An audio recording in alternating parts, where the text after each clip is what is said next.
4-5 জন police সদস্য এসে আমাদের কয়েকজনকে মার্ক করার পর সেখানে আমাকে ধরলো। হঠাৎ করে উনি আমার মুখ চেপে ধরে এবং মুখ চেপে ধরে বলে যে তোকে এখনই গুলি করে মেরে ফেলবো, হয়তো আমি আর বেঁচে থাকবো না। মাস ফর জাস্টিস কর্মসূচিতে আমরা যাচ্ছিলাম, তো পরে হঠাৎ করে 4-5 জন পুলিশ সদস্য এসে আমাদের কয়েকজনকে মার্ক করার পর সেখানে আমাকে ধরলো। ধরার পর আমাকে অনেকগুলো প্রশ্ন করলো, আমি কোথা থেকে আসছি, কি করছি না করছি, স্টুডেন্ট কিনা, এগুলো জিজ্ঞেস করার পরে যুক্তরাষ্ট্রের 1 নম্বর জিম চেইন গোল্ড জিম এখন আবারও বাংলাদেশে বসুন্ধরা আবাসিক এলাকা ও বসুন্ধরা সিটি শপিং মলে এক পর্যায়ে আমাকে শার্টের কলার ধরে টেনে নিয়ে যাচ্ছিল।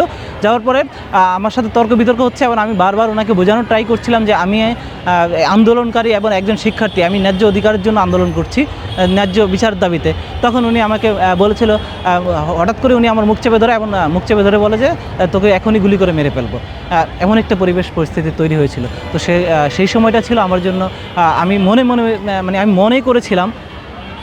আমি মনে করেছিলাম যে সেই সময়টা হয়তো আমি আর বেঁচে থাকবো না, আমি মরে যাব। তবে আমার দৃঢ় প্রতিজ্ঞাবদ্ধ ছিলাম আমি ছিলাম যে যদি আমি মরেও যাই, অন্তত আমার কারণে যেন, আমি একজন শহীদ হওয়ার কারণেও যেন এই বাংলাদেশ একজন ফ্যাসিস্ট স্বৈরাচারের হাত থেকে মুক্তি পায়। এই দৃঢ় সংকল্পবদ্ধ হয়েই আমরা আন্দোলন নেমেছি এবং আন্দোলনকে সফল করে ইনশাল্লাহ ঘরে আসছি।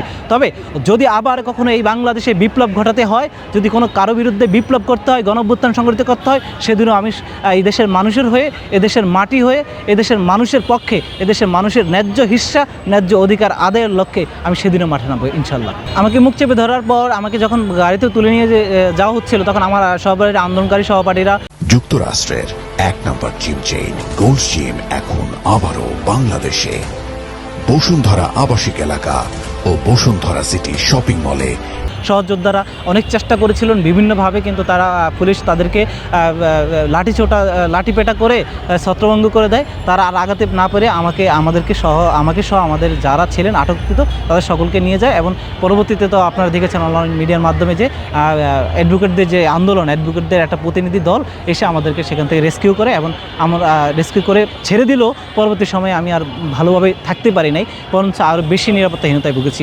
ডিবি থেকে শুরু করে বিভিন্ন গোয়েন্দা সংস্থার লোকজন আমাদের খুঁজছিল এবং খুঁজে বের করে আমাদের সহযোদ্ধা সহপাঠীদেরকে নিয়ে বিভিন্নভাবে টর্চার করেছে এবং নির্যাতন করেছে, যা একটি লোহমর্ষক ঘটনায় পরিণত হয়েছে পরবর্তী সময়ে আপনারা দেখেছেন।